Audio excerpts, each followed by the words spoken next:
것이라 하지 아니하느냐. 애굽 사람을 섬기는 것이 광야에서 죽는 것보다 낫겠노라. 모세가 백성에게 이르되 너희는 두려워하지 말고 가만히 서서 여호와께서 오늘 너희를 위하여 행하시는 구원을 보라. 너희가 오늘 본 애굽 사람을 영원히 다시 보지 아니하리라. 여호와께서 너희를 위하여 싸우시리니 너희는 가만히 있을지니라. 아멘. 네. 오늘 이제 14장 드디어 14장이 이제 들어오면서 지난주까지 봤던 이스라엘 백성들이 이제 출애굽을 시작한 어떻게 보면 이제 절정을 향해서 가고 있는 그런 본문을 오늘 이제 보게 됐습니다.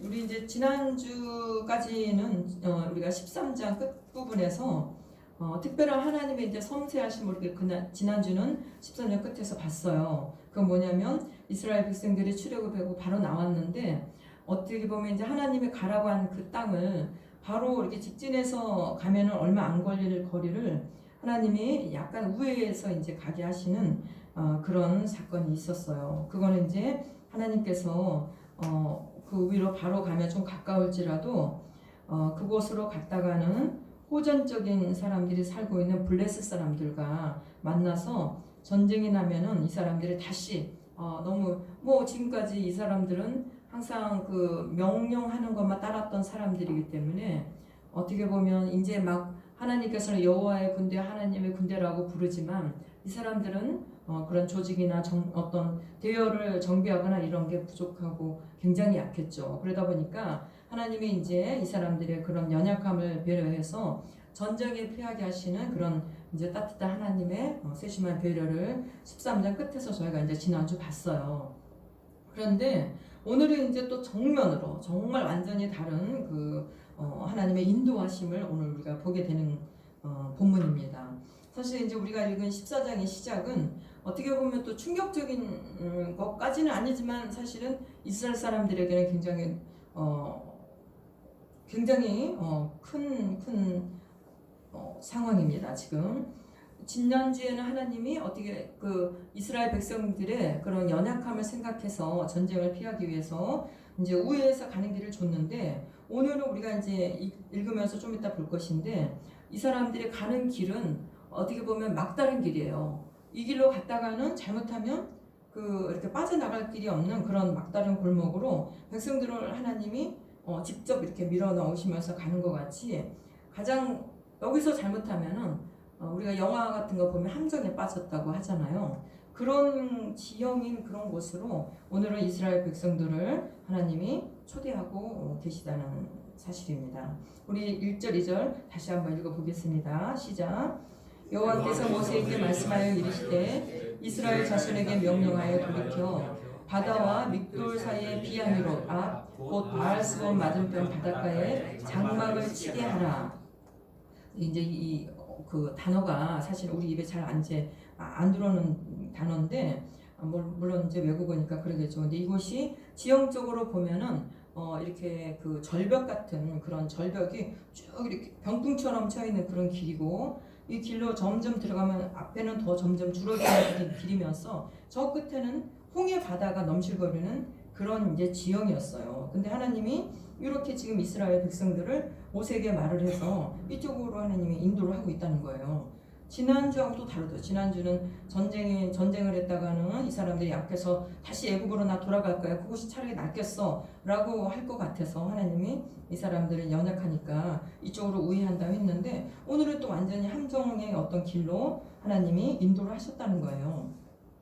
가나안을 향해서 이렇게 직선으로 이렇게 쭉 나아가면 되는데 오히려 그 행렬을 돌려서 홍해 쪽으로 다시 내려가라고 하시면서 이곳에 머무르게 하셨다는 것입니다. 이 지형을 당시에 이제 성경 지리학적 배경으로 들여다보면 굉장히 숨이 막힐 것 같은 그런 어떤 깎아 놓은 그런 믹돌이라는 뜻은 바위 위에 세워진 견고한 요새라는 거예요. 그리고 비하이롯이라는 것은 좁은 협곡의 입구라는 것입니다. 마치 죽음의 협곡의 그 입을 벌리고 있는 어떤 그 작은 동굴의 입구처럼 그런 곳을 비하이롯이라고 했어요. 그래서 그 양옆이 깎아지는 바위 절벽의 성벽처럼 이렇게 버티고 있고 앞에는 시퍼런 이제 그 홍해가 넘실거리고 있는데 그 길로 이제 접어들게 하셨다는 거예요. 인간의 상식으로 본다면 절대로 들어가면 안 되는 어떤 그 이곳에 들어가게 되면은 어떻게 얘기를 하겠어요? 도간에 든 지라고 말할 수밖에 없는 그런 지형이었던 것입니다. 하나님이 왜 이렇게 이런 곳에 하나님이 이스라엘 백성들을 들어가게 하셨을까요? 그 홍해 바다가 우리는 이제 이 이야기의 끝을 아니까 그럴 수 있지만 이스라엘 백성들은 모세를 통해서 하나님이 인도하시는 이 인도에 어떤 이유인지 전혀 알 수가 없었겠죠. 그래서 이제 이스라엘 백성들이 다 그 이유를 잘 모르지만 모세를 통해서 하나님이 인도하셨기 때문에 그렇게 가고 있었는데 우리가 이것은 하나님이 정교하게 하나님께서 치밀한 계획을 세워놓은 어떻게 보면 거룩한 하나님의 덫이라고 볼 수가 있습니다. 하나님은 이스라엘을 일부러 막다른 곳으로 인도하셔서 누구를 위해서 이렇게 하셨냐면 바로가 이스라엘이 광야에서 헤매고 있다라고 오해하게 하도록 하나님은 이렇게 고안을 하셨다는 것이에요. 우리 3절 4절 다음번 다시 한번 읽어보겠습니다. 시작. 바로가 이스라엘 자손에 대하여 말하기를 그들이 그 땅에서 멀리 떠나 광야에 갇힌 바 되었다 하리라. 내가 바로의 마음을 완악하게 한즉 바로가 그들의 뒤를 따르리니 내가 그와 그의 온 군대로 말미암아 영광을 얻어 애굽 사람들이 나를 여호와인 줄 알게 하리라 하시매 무리가 그대로 행하니라. 네, 하나님께서는 이렇게 하신 하나님의 특별한 그 하나님의 계획은 거대한 목적을 동시에 달성하려고 이렇게 하셨다는 것입니다. 첫 번째는 오만방자한 이집트 왕 바로와 그의 군대를 완전히 심판하고자 하는 그런 뜻이 있으셨고, 둘째는 기적을 보고도 변하지 않는 이스라엘의 고질적인 불신앙을 하나님이 교육하고자 원하셨던 것이었어요. 하나님은 마치 숙련된 상냥꾼이 맹수를 유인하듯이 이스라엘 백성들이 길을 잘못 들어서 광야에 갇힌 것처럼 보이게 상황을 연출하셨다는 것입니다. 이 연출에 속아서 넘어간 바로는 이스라엘이 스스로 함정에 빠졌다고 확신하면서 쾌절을 부렸겠죠. 바로는 이스라엘을 놓아준 것을 뼈저리게 후회하고 있었기 때문입니다. 그 귀한 노예의 노동력을 잃었다는 사실에 바로는 분노했고, 또 하나는 자신의 신들이 히브리의 하나님, 보이지도 않는 저 노예들의 하나님한테 패배했다는 그 사실에 바로는 더 분노하고 있었기 때문이에요. 그런데 이제 이스라엘이 오늘 어떤 소식이 들려왔습니까? 사람들의 소식에 들어보니까 이스라엘이 막다른 골목에 갇혔다는 소식을 바로가 듣게 된 거예요. 그 지형에 대해서 그곳을 잘 알고 있는 군대 바로에게는 그 정예 부대가 있었잖아요. 그 정예 부대의 소식통에 의해서 들어보니까 드디어 이스라엘 사람들이 가다가 절대 들어가면 안 되는 어떤 협곡의 그 막다른 골목으로 이스라엘 사람들이 들어갔다는 얘기를 들은 거예요. 하나님의 정교한 계획이 어떻게 보면은 현실 세계의 동적인 사건으로 폭발하는 시점이 바로 이 5절에 나타나고 있습니다. 우리 다 함께 5절 한번 읽어보겠습니다. 시작. 그 백성이 도망한 사실이 애굽 왕에게 알려지매 바로와 그의 신하들이 그 백성에 대하여 마음이 변하여 이르되 우리가 어찌 이같이 하여 이스라엘을 우리를 섬길 눈에서 놓아 보내었는가 하고, 이제 바로가 딱 갑자기 정신을 차리고 나니까 정말 자기 애굽에서 많은 장자가 죽었고 자신의 장자가 죽고 함으로써 그때 정말 장례를 치르고 정신이 하나도 없었을 거 아니에요. 그래서 일단은 이스라엘 사람들 일단은 나가라고 한 거예요. 나가라고 했는데 그럼에도 불구하고 이스라엘 사람들이 어느 정도 갔다가 맨 처음에 모세가 그랬잖아요. 우리 하나님 위해서 우리가 제사를 지내려고 한다라고 했으니까 어느 정도 갔다가 이제 다시 돌아오겠거니 하고 그런 마음도 있었을 거예요. 그런 마음도 있었는데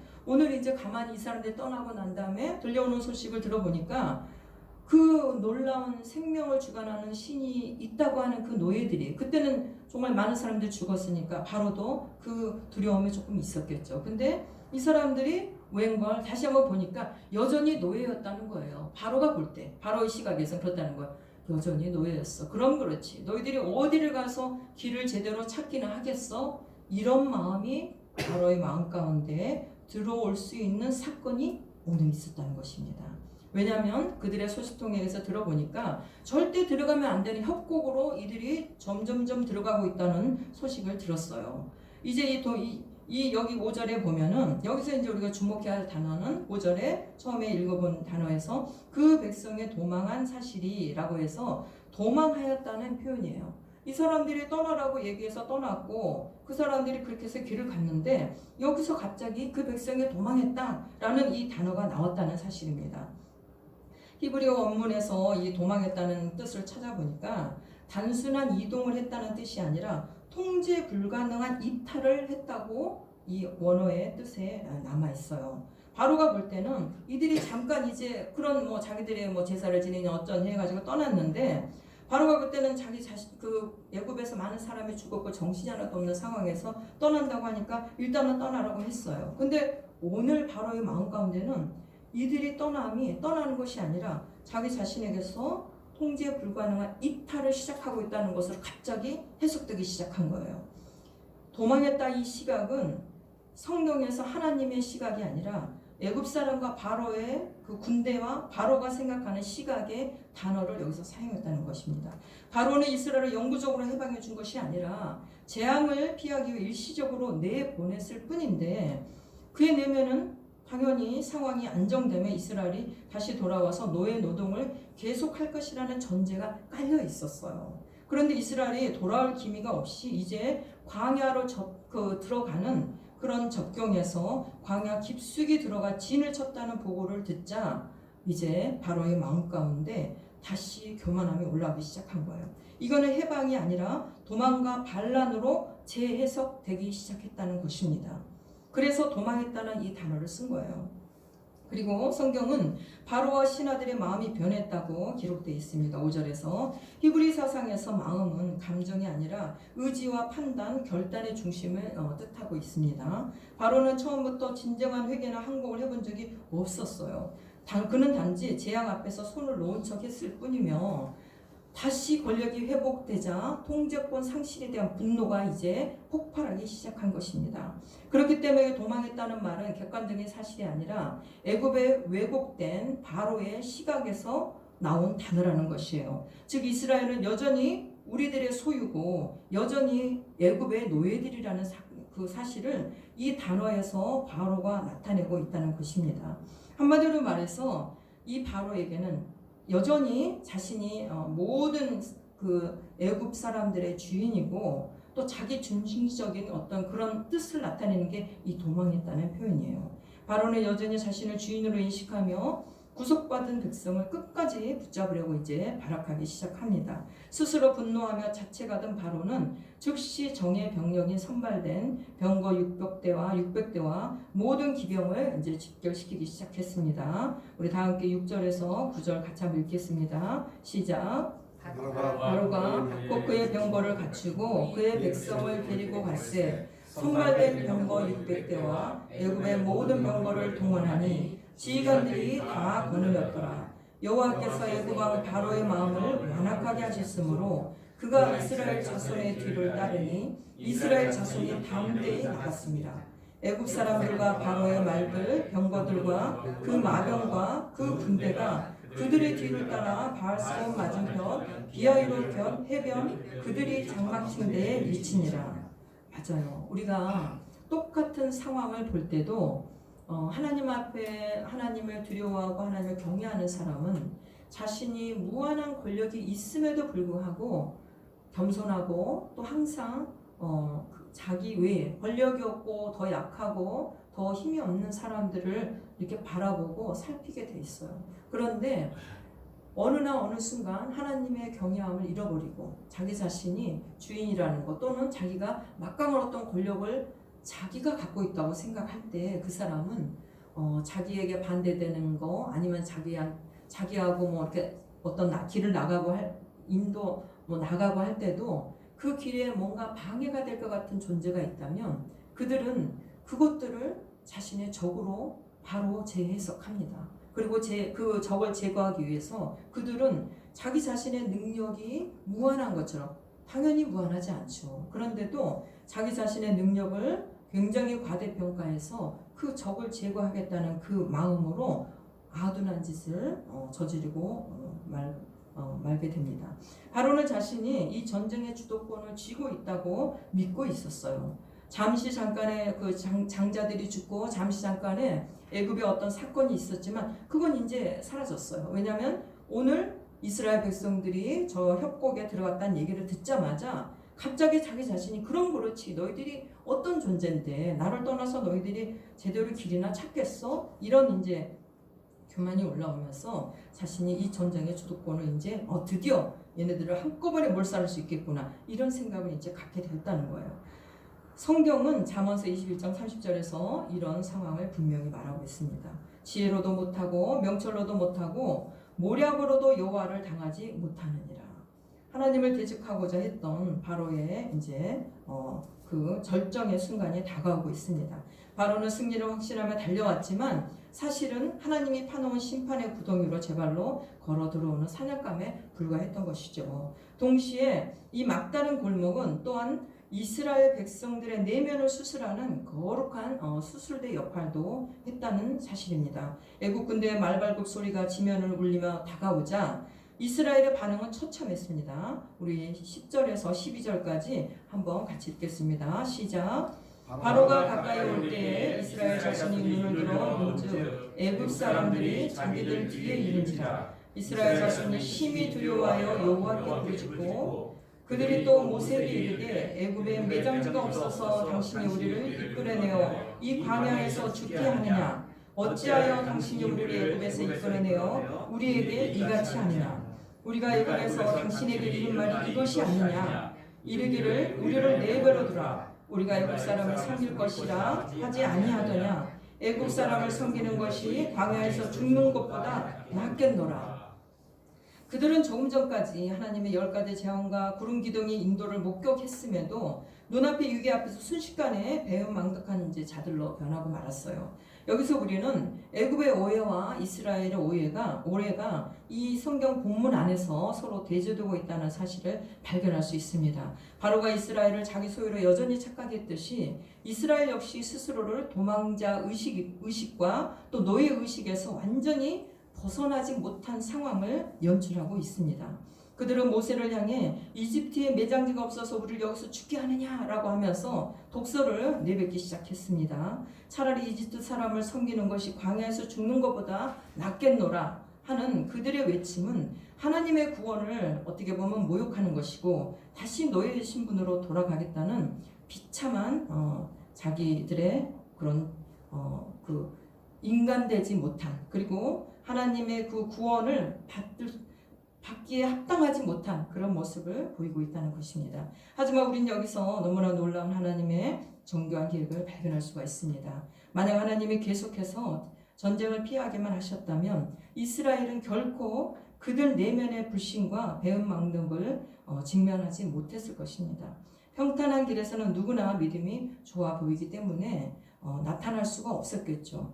사실 제가 이제 한 몇 년이었을까요? 한 30대 초반이었는데 그때 이제 저는 그 안산에 있는 어떤 교회에서 이제 평신도로서 교회를 섬기고 있었는데 그때 그 평신도 해외 선교부라는 이제 부서에서 평신도 훈련을 받고 잠시 12박 13일 한 13일 정도로 그 태국에 이제 저희가 그 단기 선교로 갔어요. 태국에 이제 선교사님한테 가서 우리가 한 교회에서 한 15명 정도 이렇게 해서 이제 갔는데 그때 저는 이제 그냥 평신도 서리 집사였어요. 근데 이제 저희 그 무리 안에는 장로님도 계셨고 권사님도 있었고 또 그리고 이제 그 평신도 그 훈련 지도자처럼 그 선교부를 이끄는 이제 그런 간사님 같은 그런 분도 있어. 그래서 그런 사람들이 이제 한 15명 정도 이제 사람들이 이제 그 그룹을 이뤄서 태국에 이제 갔는데 태국에 가기 전에도 그래도 한 3개월 정도 매주는 아니지만 한 달에 2번 정도 모여서 이제 어떤 연습도 하고 또 거기 가서 찬양할 것도 또 찬양하고 또 선교지에 가서는 어떻게 해야 된다는 거 좀 들으면서 그런 연습을 하고 이제 갔는데 저희가 이제 태국에 도착해서 선교사님을 만나고 그 선교사님이 이제 선교하고 있는 그 지역을 이제 저희가 이제 탐방을 했어요. 근데 이 선교사님은 태국의 시내에서 이제 사역을 하는 게 아니라 태국의 산종 마을이라는 그 산속에 있는 이제 소수 민족을 선교하시는 분이었어요. 그래서 이제 거기 이제 그분 사역지를 우리가 가야 되니까 그 소수 민족들이 있는 산 속에 가서 그분과 이제 동행하면서 그 그 원주민들을 우리가 섬기고 이랬는데 원주민 집에 가니까 원주민들이 이런 집이라고 할 수는 없는 그 흙담이나 어떤 움막 같은 그런 데서 이제 원주민들이 살고 있는데 그 안에서 사람만 사는 게 아니라 돼지도 그 움막 안에서 같이 살고 있더라고요. 그리고 이제 거기 갔더니 산중마을이다 보니까 산속에 먹을 게 별로 없잖아요. 없고 이제 그분들 굉장히 굉장히 가난하셨는데 그곳에 가니까 많은 이제 나이가 좀 든 그 남자분들은 그곳에서 이렇게 하루 종일 낮에 이렇게 누워 있는 거예요. 누워서 이렇게 풀 같은 데 누워 있고 또 어떤 나무 그늘에서 이렇게 누워 있고 여성들이 거의 일을 하고 그리고 일부 다처제예요. 우리 한통님 굉장히 좋아하시는데 거기가 일부 다처제예요. 그래서 어떻게 이렇게 일부 다처제냐 그랬더니 첫 번째 부인이 결혼을 하잖아요. 그러면은 그 부인이 남편을 막 졸라서 두 번째 부인을 얻게 하는 거예요.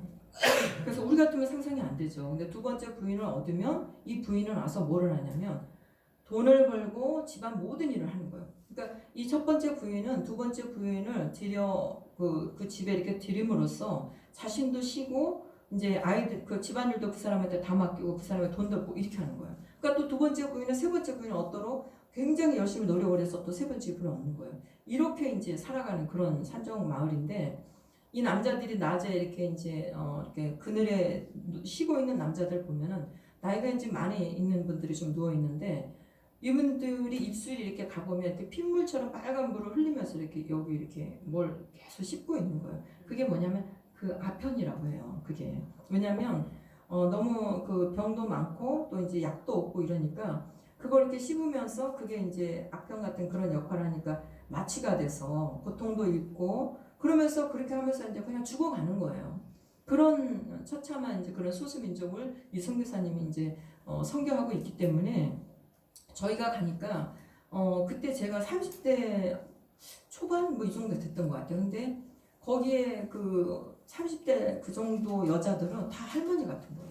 너무 못 먹고 일도 많이 하고 그리고 어렸을 때부터 이제 그 너무 일찍 결혼해서 애를 낳고 이러니까 자라지도 않고 키도 작고 그런 이제 정말 우리 같은 하나님의 사람으로서 그걸 보니까 같은 하늘 아래 사는 거잖아요. 여기서는 우리가 인권이니 뭐 우리가 뭐 여러 가지 그런 것들을 따지고 있는데 거기서는 정말 그 돼지랑 같이 사는 돼지가 오히려 존중받아요. 그 이렇게 움막 안에서 왜냐하면 돼지는 집안에 이제 그 경제에 도움이 되니까 그렇게 살고 있는 걸 보니까 너무 안타깝고 근데 이제 결정적으로 거기를 가니까 우리도 먹을 게 별로 없잖아요. 그리고 거기 갈 때 이제 이미 산종 마을에 도착했을 때는 태국 시내에서 이제 대학가에 사역을 조금 하고 들어갔기 때문에 한 5일, 6일 정도 지난 다음이었던 것 같아요. 그러니까 가니까 우리가 가져갔다는 이제 음식도 또 별로 없고 또 거기 산속에서는 그 사람들과 같이 음식을 먹어야 되는 거예요. 근데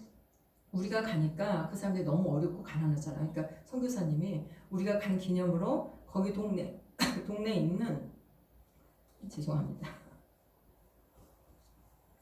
목이 메이네요. 그분들을 생각하니까. 그 동네에 있는 이제 그 돼지를 한 마리 잡아서 그 동네 사람들한테 이제 이걸 주고 이렇게 하면은 그 사람들이 너무 기뻐한대요. 우리를 또 기다리고 있었으니까. 그래서 이제 그거 얼마든지 우리 할 수 있게 해서 돼지를 잡아가지고 그 사람들이 이제 돼지 자기들이 잡고 이제 우리가 돈을 이제 마련해 줬는데 이 사람들이 살은 자기들이 다 먹고 원래 그 귀빈들한테는 그 비계를 준대요. 그 돼지 비계를. 그래서 비계만 이렇게 잘라가지고 멀건 국물에 비계만 숭숭숭숭 잘라 있고 거기에 그 샹차이 향이 아주 극한 한국의 이 고수하고는 비교가 안 되는 그걸 듬뿍 넣어가지고 그 비계에 막 둥둥둥둥 떠 있는 그거를 줬어요. 그래서 저희가 이제 맛있게 먹었죠.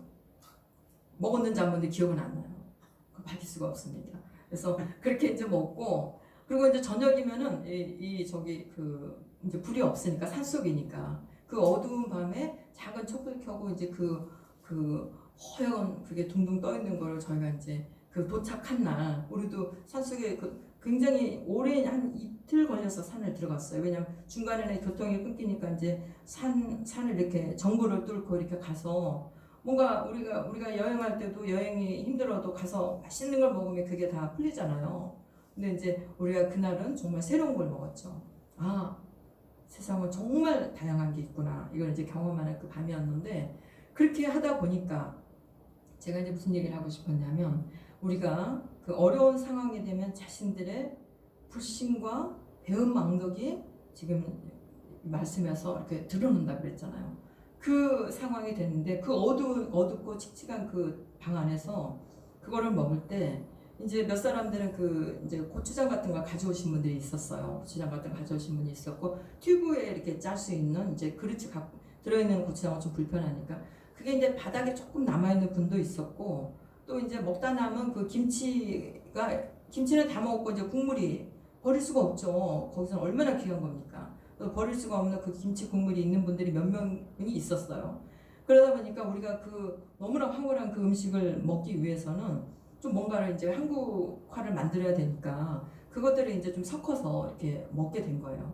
근데 그 마지막에 이제 김치 국물을 남은 것들 좀 다 내놓으라 해서 김치 국물을 거기다 이제 섞었는데, 처음에는 그 생각을 못했어요. 아, 그럼 먹을만 하겠지 이러고 먹었는데 다들 도전하다가 다 이제 깜짝 놀랐어요. 깜짝 놀랐고, 그래 이제 그래도 저녁에 너무 배고프고 먹긴 해야 되니까 이제 먹긴 먹는데 너무너무 이제 서로 다들 우리가 어떤 사람인가를 그날 발견할 수 있었어요. 정말 발견할 수 있었고, 어느 정도 절반 정도 먹고 난 다음에 갑자기 이제 우리가 지혜가 떠오른 거죠. 빨리 고추장 누가 있느냐, 누가 김치국물 남은 게 있느냐. 이러다 보니까 이제 김치국물도 나오고 고추장도 나왔는데, 결정적으로 이제 그때 저희의 믿음이 다 이제 드러나기 시작한 거예요. 왜냐하면 그 김치국물을 이렇게 이제 섞어주는데 김치국물이 많이 들어있는 그 그릇이 있을 거 아니에요. 그러니까 김치국물이 조금 들어있는 그릇이 있고 고추장에 들어간 그릇이 있고 안 들어있는 게, 이 김치국물이 많이 들어있는 그 그릇을 서로 탐내려고 그날 정말 누구의 믿음이 위대한가를 저희가 직면하고 말았어요. 그날 장로님, 한 믿음 하신다는 장로님, 한 믿음 하신다는 권사님, 이제 서리 집사할 때는 그 권사님, 장로님, 그리고 또 선교사님을 대리하는 그 간사님이 얼마나 우리가 위대해 보여요. 장로님 하면은 우리가 평생 그분의 그 그림자도 밟으면 안 될 것 같은 그 서리 집사할 때는 그랬는데, 그 밤에 그분들의 믿음을 보고 말았어요. 제가 그 이제 30대 그 믿는 자로서. 그래서 얼마나 정말 그 놀랐는지 몰라요. 음식에서도 놀라고 그분들의 그 대단한 믿음에서도 놀라고, 그날 밤에 그 김치국물을 서로 먹겠다는 그 어두운 그 촛불 하나 켜놓고 그 밤에 정말 잊을 수 없는 밤이었어요. 그리고 이제 아침에 서로 다 그 충격에서 헤어나지 못하는 아침을 저희가 맞이했습니다. 이렇다는 거예요. 우리가 하나님이 오늘 이스라엘 백성들을 이 협곡에 넣었을 때 바로는 이걸 통해서 야, 드디어 그럼 그렇지, 너희들이 누구냐, 너희들은 바로 나의 노예였어, 이거를 발견하는 바로와, 그리고 이제 그 바로의 교만이 이제 완전히 이렇게 그 하늘까지 올라갔죠. 그리고 이스라엘 백성들은 오늘 그 협곡을 보면서, 그리고 말발굽 소리가 막 다가오니까 이제 어떤 얘기를 하고 있어요. 내가 애굽에서 이집트 사람을 섬기는 게 광야에 죽는 것보다 훨씬 나았을 텐데, 그 죽음의 밤을 지나온 사람들이 자신들의 얘기를 한다는 거예요. 우리가 그 밤에 그 낮에까지만 해도 장로님, 권사님, 가사님 막 이렇게 했는데, 그 김치국물 앞에서 다 같이 그냥 그 놀라운 서로 믿음을 서로 막 본 거예요. 이분이 이런 믿음이었구나, 이런 걸 발견하고 아침에는 정말 처참한 아침을 저희가 맞이했습니다. 그렇게 우리가 이제 그런 어떤 상황이 되면 우리의 믿음이 드러날 수밖에 없다는 것이에요.